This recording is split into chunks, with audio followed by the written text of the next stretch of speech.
My name is Stephen McAteer, and on behalf of the MacArthur Museum of Arkansas Military History, thank you all for being here tonight, the first of two great nights. Tonight, our special guest is General Ulysses S. Grant. Curt Fields portrays General Grant, has done that for several years. He's done it at numerous battle reenactments, and he was chosen to portray General Grant at the 150th anniversary of Lee's surrender to Grant at Appomattox Courthouse. He did that in 2015. He has presented many presentations throughout our state. This is his second one tonight. Tonight's presentation is sponsored by the Civil War Roundtable of Arkansas. We have a great relationship with that organization. We appreciate so much their support helping us tonight. I do expect and invite you to all come back tomorrow night when you will have a chance to listen to President Grant. General Grant, or Ulysses S. Grant, was such a large person in our military and political history that we felt that we needed to do him justice to split it over 2 evenings. So tonight it is General Grant entirely. Tomorrow night will be President Grant. And so we certainly invite you to come back and be a part of that. You didn't come to hear me, you came to hear General Grant. So please join me in welcoming General Ulysses S. Grant.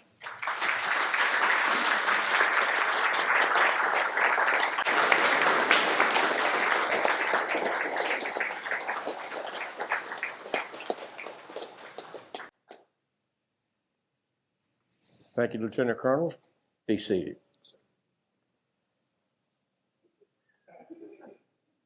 Right there. Sometimes you just have to take command. Well, it's good to be back. President Lincoln sent me down here. He called me to his office in the executive mansion, and he said, "General, those people in Little Rock want you back again. They've heard you once, and they still ask you back. So I want you to go down there and talk to them." And I asked him, "Well, what about?" I palavered last year at some length. And he said, "Well, talk to them about the war and you." And I said, "Well, Mr. President, that's a big topic." And he said, "Well, no, go back to the beginning and give them some background on how you got to be where you are now. Now, I will assuage your troubled minds, because you may be sitting there thinking, oh, Lord, that man's going to talk all night. I'm going to talk about, probably get up through Fort Donelson. That'll be enough, and talk about that. Because Mr. Lincoln, as I was leaving, said, "General, don't wear out your welcome down there." And when I get through opining with you, I will be happy and encourage you to, I'll answer any questions you have. And they won't be limited to what I talk about tonight, but they would be limited to the war. Now, it's late 1863. That's our time frame. So you may ask me anything about what I tell you up to after Vicksburg.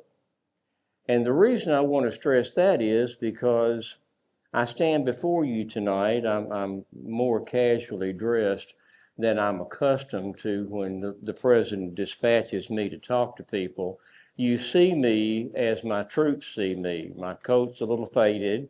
My breeches are a little faded and a little worn out in spots I don't want to tell you about. I'm sitting on a horse 14, 16 hours a day. And my boots are a little beat up. But I got here post haste and just got off the cars a little while ago. But the uniform, I wanted to point out to you, I've got 2 stars. I'm a Major General, but it's significant. I'm a Major General, regular Army.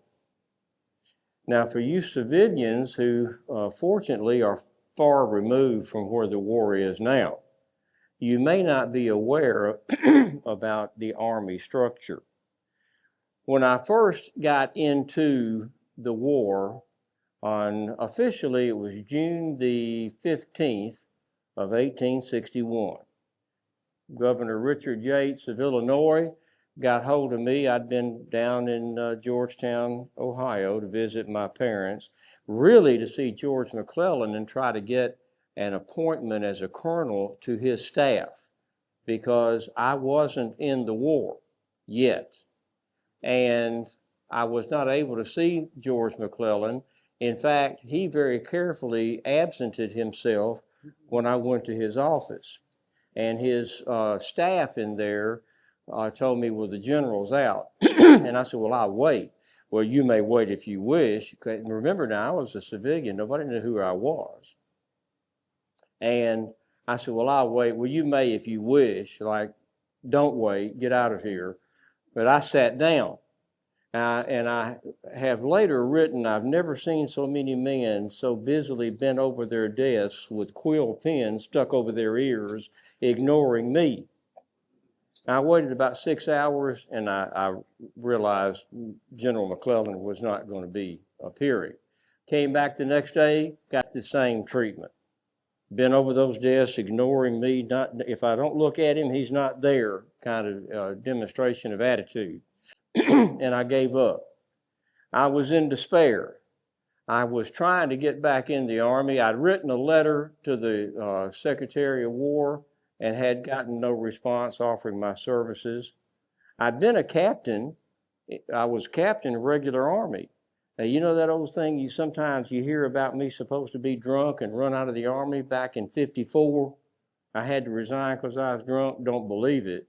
But I had waited until I made full captain. Because even in 1854, up in the Pacific Northwest, all of us in the Army, we were all professional regular Army, we were watching what was going on down in the southeast corner of the country and all along the eastern side. We all knew it was coming. We all knew there was going to be a war, even back in '54. So I wanted to stay in the Army until I made captain, regular Army. And when I got that, April the 11th of 1854, I wrote a letter to Secretary of War Jefferson Davis, yes, that Jefferson Davis, and I hereby accept my commission to the rank of Captain, United States Army. Then I licked the envelope and set it aside, pulled out another sheet of paper, and wrote, I hereby resign my commission of Captain, United States Army, effective May 30th. This was April the 11th. I still had some leave built up. So I made captain and resigned the same day because I was thinking I just may need that captain's rank in the future. Well, the future came to pass, the war started. And I could not get back into the Army. I went to Springfield, Illinois with the Joe Davis County, Galena, Illinois, Joe Davis County. And I drilled those boys and young men. Went to Springfield, Illinois to muster them in, tried to get in. The governor didn't have any place for me. In fact, his secretary said I was scruffy and unimpressive. And I was scruffy and unimpressive, but I mustered in several regiments, 3 regiments. Went to St. Louis to see John C. Fremont. Didn't get to see Fremont, but I did get to see General Lyons take Camp Jackson. Now, you may remember back in '61 in St. Louis, there was a huge United States military arsenal there in St. Louis. And the Confederate part of Missouri was split pretty much down the middle, Secession, Union, as was in fact Tennessee and Illinois.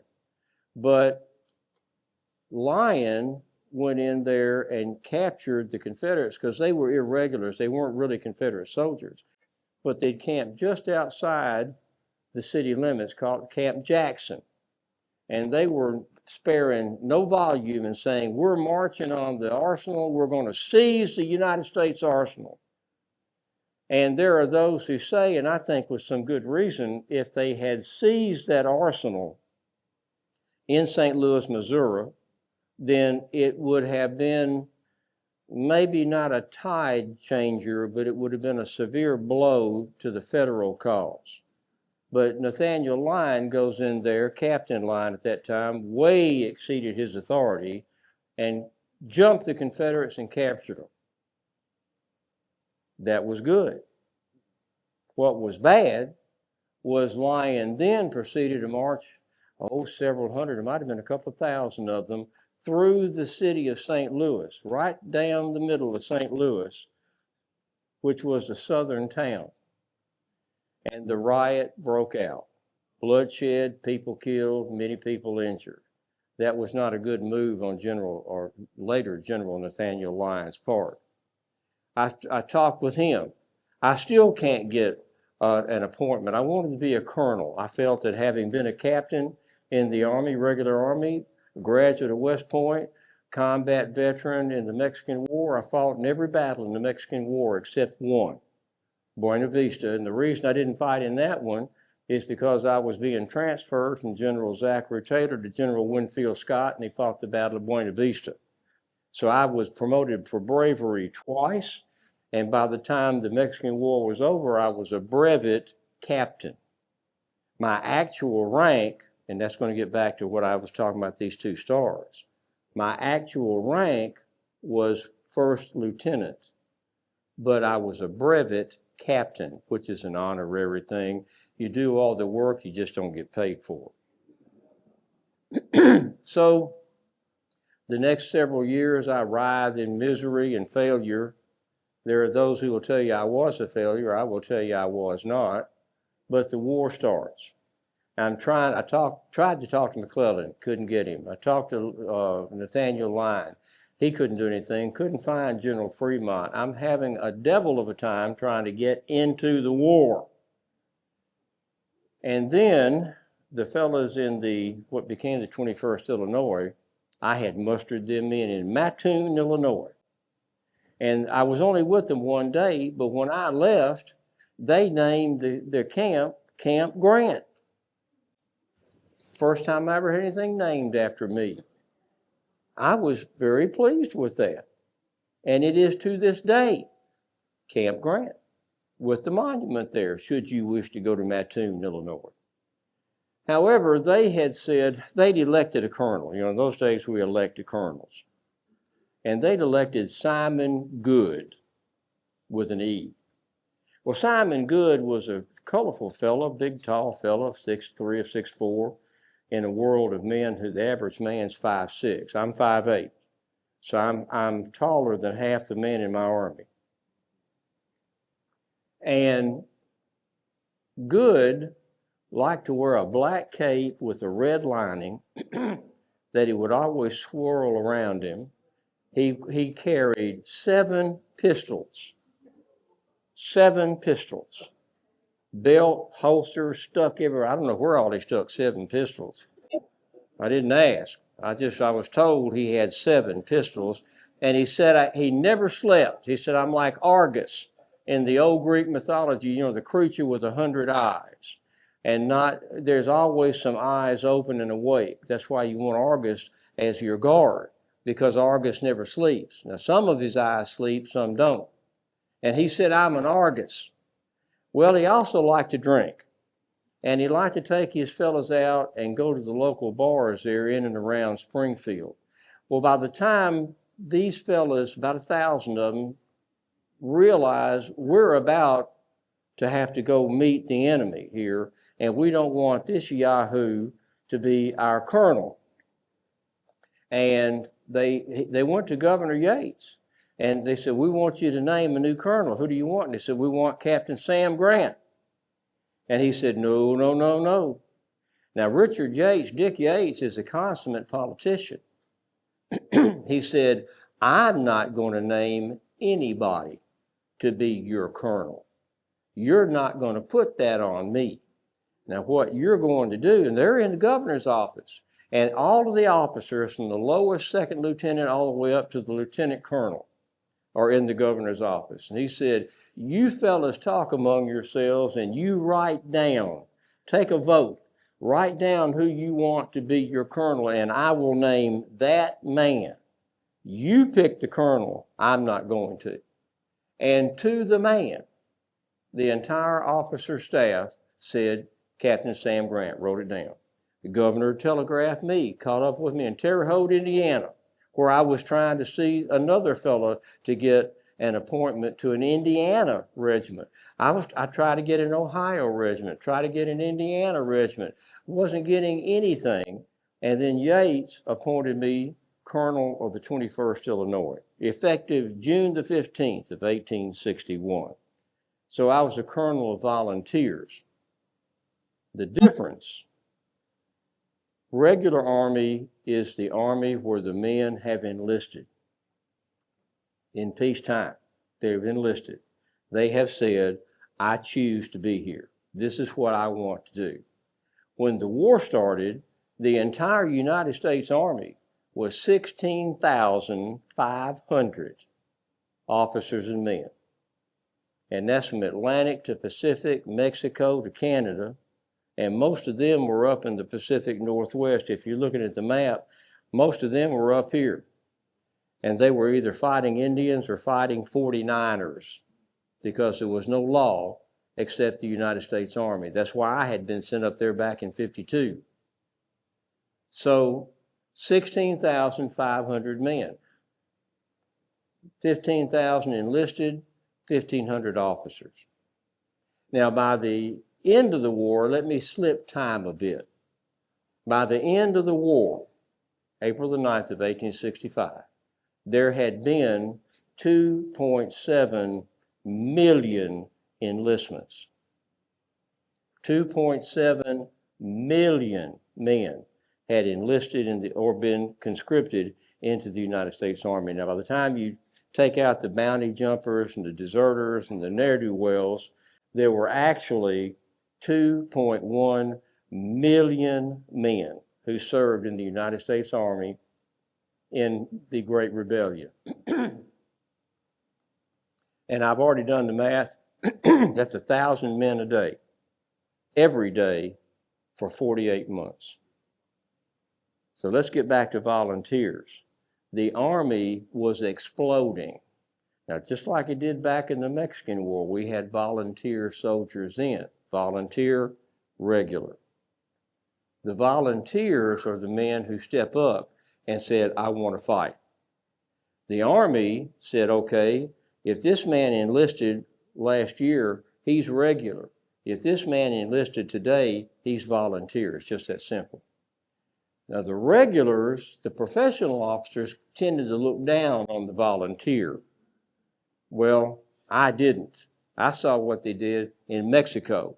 I saw that a man who is, where he's in combat, he has submitted himself to harm's way for what he believes in, that man will fight.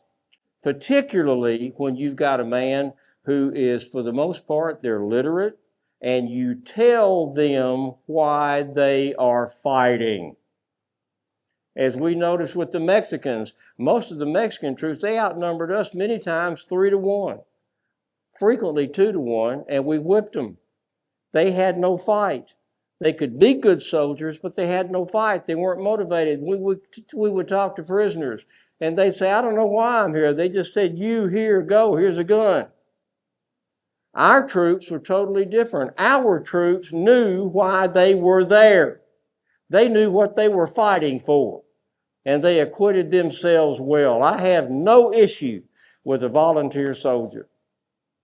So when this war started, at 1,000 men a day average, we had to have volunteer officers. Now, when you've got 1,000 men a day coming in, you've got to have some middle management, don't you? Brigadier General, 1 star. Brigadier, French for brigade, 4,000 men or thereabouts. So President Lincoln had to start appointing and wave the presidential pen, go forth and be a general. Go forth and command men. Go forth and command men in battle. You have no military experience, but you're a general now. But he had to. With only 1,500 officers in the entire Army, the Army increasing exponentially daily, there had to be somebody to command them. So President Lincoln ultimately appointed 178 political generals, almost without exception, no military experience. There's no telling how many men died because of mistakes made by commanding officers who did not know what they were about. However, when I got my second star, well, first of all, I got my Eagles on June the 15th of 1861. 7 weeks later, President Lincoln nominates me to be a brigadier general, which is in sync with what I have just told you. He needed brigadier generals. So I got 1 star. I'd only been a colonel 7 weeks. I was in despair that I was not going to get back into war at all. And suddenly I'm a colonel, and then 7 weeks later I'm a general. And I'm 34th in line from the general-in-chief. That's how fast the Army was growing, and that's where I wound up in the ranking structure. But in 7 weeks, I'm a brigadier general. Well, then we fought, and I'll tell you about it. We fought the battle at Fort Donelson. And I had made major general. That's when I got this second star, major general of volunteers. Now, you're going to see in just a minute why I keep saying of volunteers. I've made it clear how I feel about the volunteer soldier. He fights. He fights because he wants to be there. He stepped up and said, I want to do this. He's not the fellow who joined who wants 3 meals and a place to sleep and provide his clothes. He's joined to get into the fight. But I got the second star as a major general of volunteers. Got a little more pay, got another horse, got more rations, got another manservant. By now, I've got, I have 2 servants. As a brigadier, I got 3 as a major general. And these are not soldiers and they're not slaves. They are men paid to be my attendants. I had 3 of them. So after Vicksburg, President Lincoln appointed me major general, or named me to be it, and Congress happily approved it. The Senate approved it. He named me major general, regular Army. So now these 2 stars, the uniform looks the same. The stars haven't moved. They're not any bigger. But the difference is, regular Army is I get substantially more pay. Regulars got paid more than volunteers. And when the war is over, whenever that may be, I keep the rank. I will be a major general when the war is over. See, if I were major general of volunteers, when the war's over, all that goes away. I'd go back to civilian life. Because see, I was a colonel of volunteers, brigadier general of volunteers, major general of volunteers. War over, I go home. Thank you very much. We'll see you at the next war. But now that I'm Major General Regular Army, I've got more money, I keep my rank when the war's over, and I get a pension. Now, Julia and I are financially secure for the rest of our lives. So you see what a quantum leap getting the second star as a major general. Looks didn't change, but everything else did. But I wanted to tell you about in the beginning. Now, I grew up in the Methodist Church. My mother and father were significant contributors, and they built the church right across the road from our house. And we were one of those families. I've got 5 brothers and sisters. But the last one, the sister, was born after I left for the academy. So I had left home not to return before my last sibling was born, my sister. So there's 5 of us in the house. About every 2 years, another one appears. Father kept adding to the house. But every time light showed through the doors of the church, we were there. So in thinking about what Mr. Lincoln said about to talk tonight, I thought, in the beginning. And that's why I have stressed colonel, major, brigadier, and major general. But when I got that first star, I'm sent to Cairo, Illinois. And I got to Cairo, Illinois. My command was the Southern District of Illinois and Kentucky insofar as I could establish a presence. Now, is that vague enough? But I wrote my sister a letter when I got there that I am now in command. Now, this is in September of 1861. I got in June the 15th. I got back in the Army.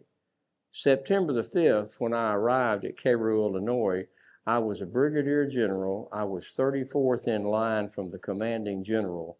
And I wrote my sister a letter and said, I am now in command of more soldiers than General Winfield Scott or General Zachary Taylor ever commanded in the entire Mexican War.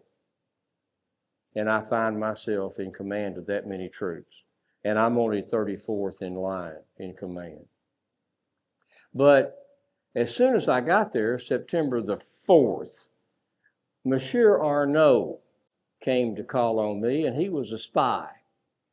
And if you've never heard of Monsieur Arnaud, don't worry about it. You may promptly forget about him. I don't think that was his name. But he had just come back from Memphis. Oh, he had a tale to tell. But what he did tell me was that Leonidas Polk, and that's how he pronounced it. It looks like it would be Leonidas Polk, but it's Leonidas Polk. There in Columbus, Kentucky, is marching on Paducah, Kentucky with 3,000 men. While I'm sitting here telling you this, General, well, I didn't need any fire lit under me to get 3,000 men together, several pieces of artillery, and some cavalry, load them on boats there at Cairo, go upriver to get to Paducah, Kentucky, because you've probably never had any reason to think, well, what about Paducah? Why was Paducah so important? Paducah is where the Mississippi and the Ohio meet. So the Ohio is coming down river. If you ever have a chance to go there, I urge you to, because you can see the different colors of the rivers. The Ohio was a little darker than the Mississippi. And where they meet, that for a while they maintain their different colors. So the Ohio meets the Mississippi, and right there within just a few miles of Paducah, you've got the Tennessee River that flows 647 miles from Knoxville, Tennessee, down to Alabama, all the way west across Alabama, cuts that eastern corner of Mississippi and goes up all the way through West Tennessee and meets the Mississippi at Columbus, Kentucky. 647 miles. The Mississippi, you know, goes to New Orleans. The Ohio is the Mason-Dixon line. Perhaps you haven't thought about that, but the Ohio River is a significant part of Mason's and Dixon's line separating north and south. But within just a few miles, and the Cumberland River that goes into Nashville, Tennessee, and on east is also there just a little bit north of Paducah. So within a circle of just a few miles, you've got the mouths of the Ohio, the Mississippi, the Tennessee, and the Cumberland, all the way to New Orleans, to Knoxville, Chattanooga on the way to Knoxville, and into Nashville. The rebels could not be allowed to take control of Paducah, Kentucky, and stand there and have control over those rivers. I had to move, I felt, quickly. So I sent a telegram to Major General Charles Fremont and said, if I don't hear anything to the contrary, I'm moving on Paducah. And it's 6:30 o'clock now. If I don't hear from you by 10:30 o'clock, I'm leaving and going to Paducah, Kentucky. Well, I didn't hear anything from you. So I went to Paducah, Kentucky. Next morning, we marched up those banks. I took 2 bands with me. I'm tone deaf. I hate music. Music is all just noise to me. And I particularly do not like military music, which has been a curse, I will tell you. But I took 2 bands with me, and we laid off the riverbank just outside of Paducah. When it got dawn, daylight, we sailed up to the riverfront, the landing, and disgorged all those troops, that cavalry and artillery. And I told those 2 bands, you strike up military tunes and you play loud. I want these people to know who is here and who is not here.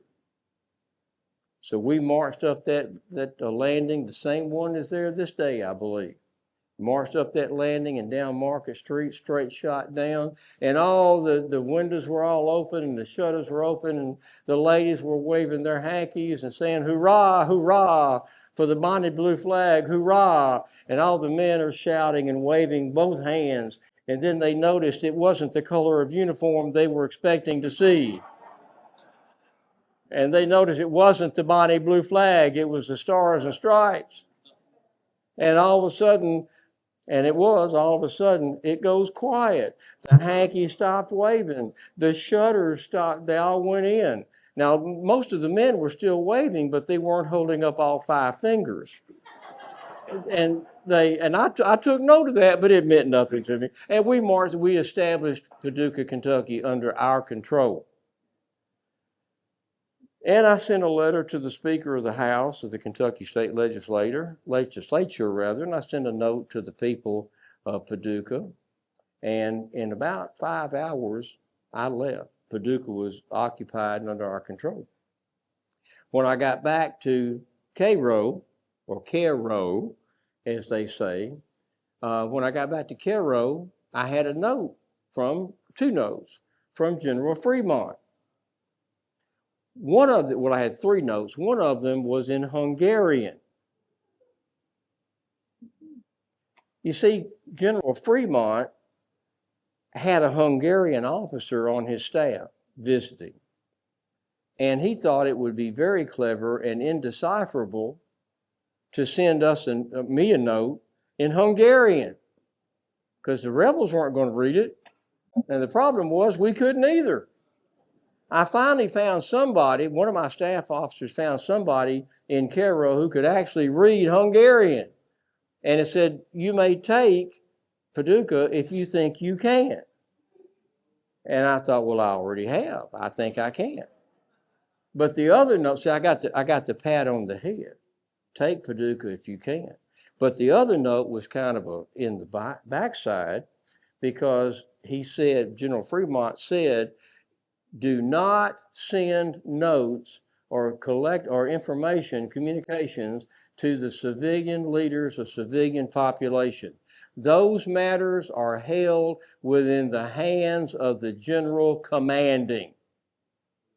And I said, ooh, yes, sir. I won't do that again. And I haven't. But I did take Paducah. A couple of months go by, and in November the 6th, I'm sent downriver, down toward Columbus, as a kind of a demonstration.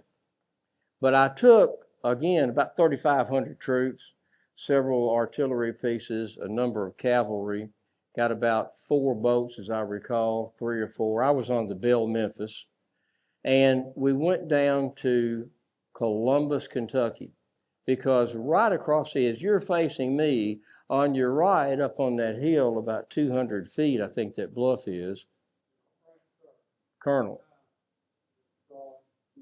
My time grows short. Well, thank you, Colonel. Be seated. I am doubly blessed to have such good staff with me tonight, am I not? So, thank you, Colonel. So, I was to conduct a demonstration. I don't like demonstrations. Demonstrations wear out the horses, the men, they tear up the equipment, and they're pretty much for naught. Either go in and fight or don't go in. But in my demonstration, I knew that at Camp Johnston, Belmont, Missouri, right across from Columbus, Kentucky, was Leonidas Polk up there with, I think he had 200 guns. Right on the flat, going in about 3 or 4 miles, was Camp Johnston, after Albert Sidney Johnston, and it was a school for the soldier. I think some of you folks there's a term I keep hearing called boot camp. I don't know what boot camp is, but I do know School of the Soldier. So there was a large School of the Soldier, and Sterling Price and William J. Hardee are coming up out of Arkansas to go into southern and western Missouri, and they're going to do some raids up there, maybe going all the way to St. Louis. I had sent Richard Oglesby with 3,000 men into southwest Missouri just days before. So my concern was that Oglesby was going to go into southwest Missouri, and here comes Sterling Price and William J. Hardee, and they're going to come up out of northern Arkansas and cut off Oglesby and those 3,000 men, and I could not let that happen. So I decided I'm going to attack Camp Johnston. And besides that, now, Paducah was back September the 6th, 5th and 6th. This is November the 6th. Let's see, October, November, been 2 months. My men have been drilling and drilling and drilling, and they're getting tired of it and bored. They needed to be blooded. They needed to see the elephant. So I thought, well, I'm going to give you an opportunity. And we landed there at Lucas Landing near Belmont, Missouri, and 3,500 of us marched straight into to Belmont.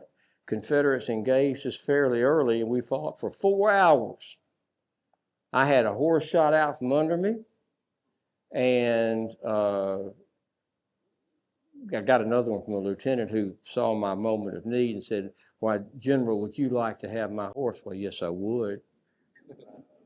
Last I saw him, he was running off to some part of the fight. I was on the horse. So we got into the camp. The Confederates retreated back into the woods several hundred yards, maybe a quarter mile away. They got into the woods. Now, my men, I found out, were not as disciplined as I thought they were, because they immediately started looting. Started hallooing and jumping around and ransacking the tents and grabbing the breakfast that had been fixed, and just lost their minds. I was doubly disappointed that my officers were doing the same thing. And they're all saying, "Hurrah for the Union," and they galloped to one group of not soldiers tearing up tents and souvenir hunting, and give a speech about the Stars and Stripes, and then gallop over someplace else and talk to another group of students. And I'm sitting my horse looking at them and thinking they have lost their mind, and certainly their military discipline and control. Also, I'm looking yonder way in those woods over there, and yonder way over on that hill where Polk is sitting up there with those guns. Polk has not been firing at us because we've been in hand-to-hand combat for an hour in and around that camp. He could not fire on us. He couldn't use that magnificent artillery because he would hurt his own men.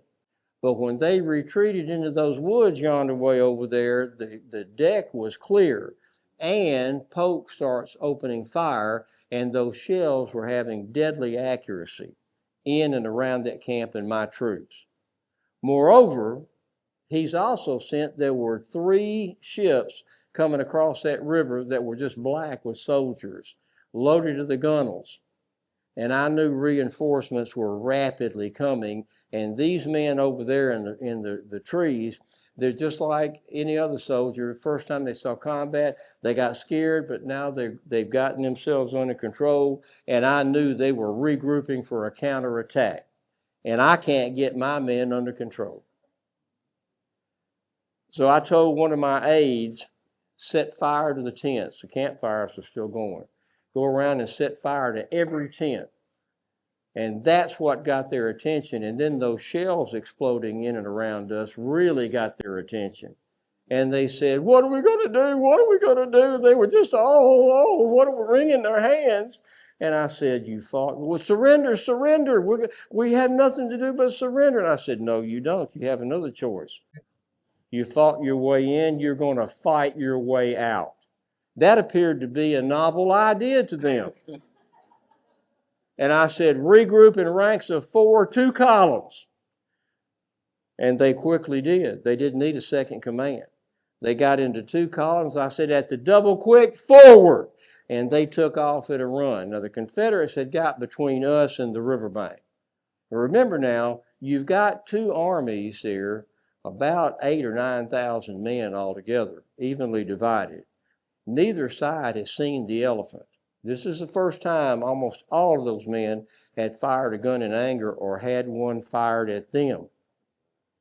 And they were astounded to see us going like a huge arrow back into their ranks. And they split asunder like Moses split the Red Sea. And we got to those boats. Well, they're loading on the boats. And I paused for a minute because I want you to see them loading on the boats. They weren't dragging their boots. But I put the spurs to my horse and rode south down the riverbank because when we first got there, I had sent a colonel way down here at the end of our line to be between us and Leonidas Polk up there and be a flank guard for us. And I said, stay here until you're relieved.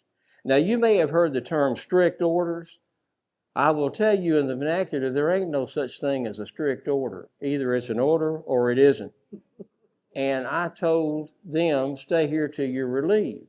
Well, when we're getting them all back on the boats, hundreds of reinforcements coming over, got several thousand, were already fighting and getting through, and all this chaos and uproar, I remembered the colonel in that regiment. So I learned a lesson, don't ever go anywhere alone. I put the spurs to my horse, and he took off down that riverbank. Been the lowest river that anybody could remember. Been the driest summer that anybody could remember. So the Mississippi was way down, and what normally is underwater was dry land with what's normally the bank right here, the plain. Rode down there to relieve that colonel and tell him, get back on the boat. And when I got there, he's gone. He had seen us retreat, so he took it on himself. Well, I think we'll retreat too, and skedaddled. Well, that put me in a difficult situation because now when I turned around, the boats are way back up yonder way, and I've got several thousand Confederate troops between me and those boats. Well, it was a cold day, and I had on a greatcoat, an infantry greatcoat, old blue coat. I don't care what I put on, just as long as it keeps me warm in the winter. And I had on this infantry blue coat. I was glad I did because I didn't look like an officer. And I was walking that horse and just trying to blend. And I got to a cornfield that had been harvested but hadn't been cut down yet. Thought I might have a little obscurity. You know, there's a difference between cover and concealment. Concealment won't stop a bullet. Cover will. Well, this was concealment. And I'm riding through that cornfield, and one of those Reb officers said, yonder, boys, is a Yankee. I was about 50 yards away from them. And one of them shouts, yonder, boys, is a Yankee. Practice your marksmanship on him. That didn't suit me very well, and I realized I wasn't blending very well, so I put the spurs to my horse, and he seemed to understand the urgency of the moment, and he took off at a rapid clip. Not one of those men so much as raised a gun. Now think about the irony of that day. I had a horse shot out from under me. I'm within a rock's throw of several Confederate soldiers who could have raised a musket and knocked me off that horse with hardly any effort at all. I got back to the riverbank. Well, it's not over yet. My travails were heavy upon me, I will tell you. I got to the riverbank and it was almost vertical down at the point where I got to the boats. And I had my horse looked over it.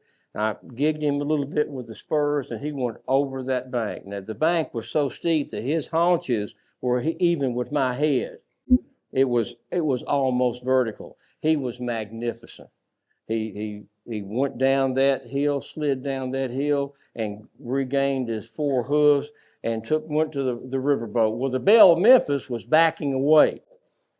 To my great relief, the captain saw me, and I'm the last man to get on.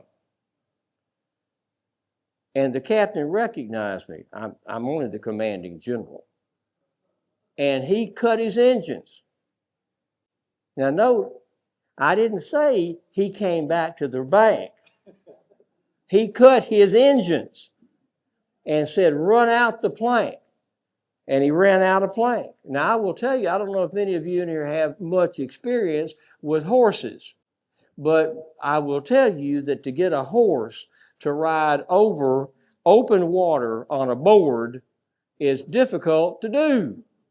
But apparently, yet again, my horse understood the urgency of the moment, and he rode right up on that plank onto that deck.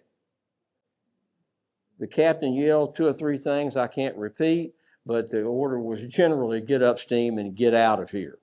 Boat starts, the Belle of Memphis started to pull away. Well, I walked up the stairs, and I try to remember what the captain tells me to call those steps. The gangway or something. I'm in the Army, not the Navy. So I went up those steps and to the captain's cabin right behind the steering house, pilot house. And I laid down on the captain's sofa, kind of like a chaise lounge. I laid down to catch my breath and relax, but I was too charged to lie there. And I heard desultory firing, and I heard bullets hitting the bulkhead, the wall. Captain told me it's a bulkhead, not a wall. So bullets are splashing into the deck and the bulkhead. And I got up to go outside to see what was happening. And the rebels were on the riverbank. Remember, they're way up, and they're shooting down. And some of our fellows were shooting back, and I said, ceasefire, ceasefire. You're out of range. Neither one of you are going to hurt anybody, so just stop firing. And they did. Well, I went back into the captain's cabin to lie down once again. I walked in and looked at that sofa, that lounge I'd been sitting in, and there was a bullet hole through the end of it where my head would have been had I not gotten up. So I was thrice blessed that day in the first battle. And then the Battle of Belmont is the first battle where I was the commanding officer. I'd been in many battles in the Mexican War, but I had not seen action in this war. And the Battle of Belmont was the first one where I was in command of one of the two sides fighting. And we went back to Cairo. Now, there are those who will tell you that I lost the Battle of Belmont. There are those who will tell you that I skedaddled. Well, we did step lightly getting back to the boats. We wasted no time getting back on the boats. But I accomplished all 3 of my purposes. My first purpose was to destroy Camp Johnston, the School of the Soldier, and to secure Richard Oglesby and 3,000 cavalry an exit to get back to the river. And I did that because the threat from Sterling Price and William J. Hardee did not materialize, in part because of the large part the Battle of Belmont. And I destroyed the Confederate camp. They never did build it back. They moved on. And my third purpose was I wanted to give my troops some combat experience. I had to have my men see the elephant. And we lost some 150, I think it was, or 200 killed. Several hundred were wounded. We carried most of our dead and wounded back with us where we were able to take them. And even with the dead and the wounded, even with the blood and the gore that those men saw that day, many of them were singing on the way back to Cairo because they had seen the elephant They had been in combat and they felt themselves to be truly soldiers. So, and that may have been the most important result that I attained from the Battle of Belmont. So that was in November. Now, my time is growing short. And I will mark my place here, so to speak. I've already been blessed to be asked to come back next year. So I'll be back here next year for this meeting in March. I hope you see fit to join me. And at that battle, at that time, I will talk about taking Fort Donelson and Shiloh. And I've said quite enough. Thank you.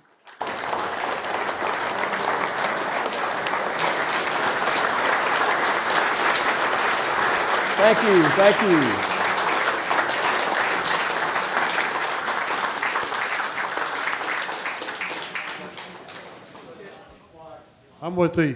I'm with the Civil War Roundtable of Arkansas, and I'm the vice president and the program director. And I got to meet this gentleman right here a couple of years ago, and he so graciously said that he would come to Arkansas and do a program. And then he said something fatal last year. He said, well, maybe we can do an annual thing out of this. So I'm kind of going to hold him to it. And, anyway, to show our appreciation from the round table, Art Sumond, myself, and Jane Ann, we've got a little present for you and Miss Lena. Lena, come up here, Lena. To show our appreciation for you taking your time and come be with us. It's a pleasure. You folks are great. You have got one of the best roundtables in the country.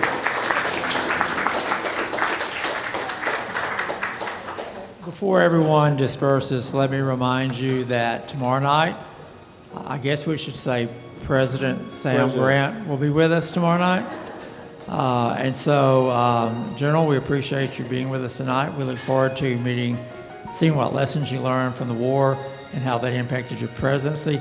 So come back tomorrow night, 7 o'clock. We look forward to seeing you then. Thank you. Please join me. Yes, sir.